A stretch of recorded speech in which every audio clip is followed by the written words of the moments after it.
Hi folks, Safari here. I would like to discuss the gun laying on the table here, and maybe at the same time try and give a few tips on the more Magnum-ish Springer air rifles. Okay, now the gun in question here is called a Webly Valuemax in 5mm. It is basically the same air rifle as a Hudson Striker. It is actually a Hudson Striker, which is rebranded with a slightly cheaper looking stock than the Hudson. This particular rifle, I've got 29 air rifles now, and they're all my favorites, but if I have to be realistic, this must be my favorite. I will tell you why. My Air Arms S510 twin tube carbine at 15,000 South African rands. I expect that rifle to look handsome or pretty, and I think it is. I expect the action to be buttery smooth, and yes, it is. And I expect it to be accurate, which it is. But now this particular rifle, brand spanking new, for 1,300 South African rands, and it shoots well. You do the sums. Okay, it's not without its problems though. It's got a synthetic stock, which I suppose is a fancy word for plastic, and the butt of it is actually hollow, and the wall thickness of this plastic hollow butt is about 4mm. So as soon as you shoot it for the first time, all hell breaks loose in your ear, because this thing acts like a megaphone for what's happening in here. The guys have many fixes, window putty, expanding foam, and so forth. It was a Sunday afternoon, I did not have the time, so I simply took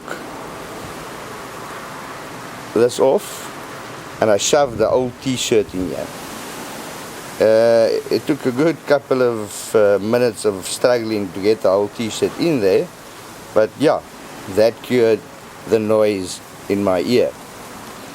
The other thing with a Magnum-ish Springer, the first thing to do is to remove all the screws in the stock that hold the actual action into the stock. Do it one by one. Wash it either with lacquer thinners or acetone, dry properly, apply a bit of Loctite and screw it back in, because it is going to shake loose if you don't. Why I bought this instead of the Hudson Striker. The Striker is only available in 4.5 or 177 in our country, whereas this Webly Valuemax is 5mm or .2 caliber. The problem with the stronger spring-powered rifles is that they shoot the 4.5 pellet too fast, maybe 950 to maybe 1,000 feet per second, which is not the speed at which a Diablo lead pellet wants to fly accurately at. I sincerely believe about 920 will be the top end of that. Okay, just briefly about the gun. It shoots H&N 11.42 grains at an average of 818.5 feet per second to give us 17 foot-pounds. The H&N 13.27 grain pellet at an average of 713 feet per second to give us 15 foot-pounds. The JSB, the heaviest pellet here, 13.735 grains, it shoots at an average of 744.25 feet per second to give us 16.45 foot-pounds.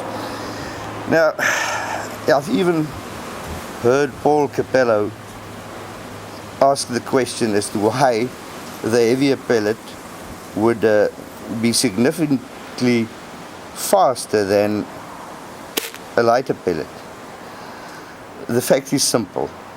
These H&Ns, all of them, fit tighter in most air rifle barrels. So the tighter it fits, the more friction, the less velocity. Okay, I was very proud of the grouping I could shoot with this rifle. I could shoot the South African 50-cent piece consistently at 30 meters. Now that may not be good enough for these specialized guys that shoot field target and all that, and you know, with their Terminator looking air rifles, but it's quite good enough for me. Then as I was trying to show this accuracy off to a friend, the point of aim started shifting, and I could not understand why, until something fell in my lap, literally. The scope stop is a simple little plate with a 4mm screw. The scope had crept and sheared that right off. So, okay, I have not fixed that. I can show you the damage that actually did to the back of the scope.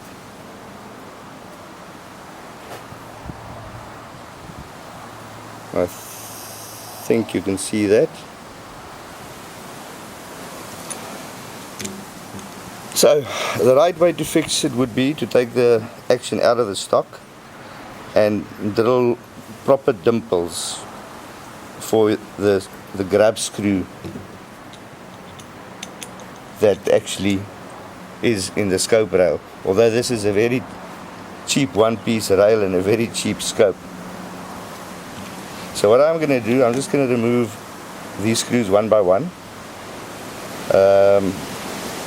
put Loctite on them, because when I did remove the scope, they weren't very tight. So I don't know if they actually vibrated loose and if I neglected to tighten them properly. Now the Loctite will serve two purposes. First of all, when it dries, it will hold the screw in place.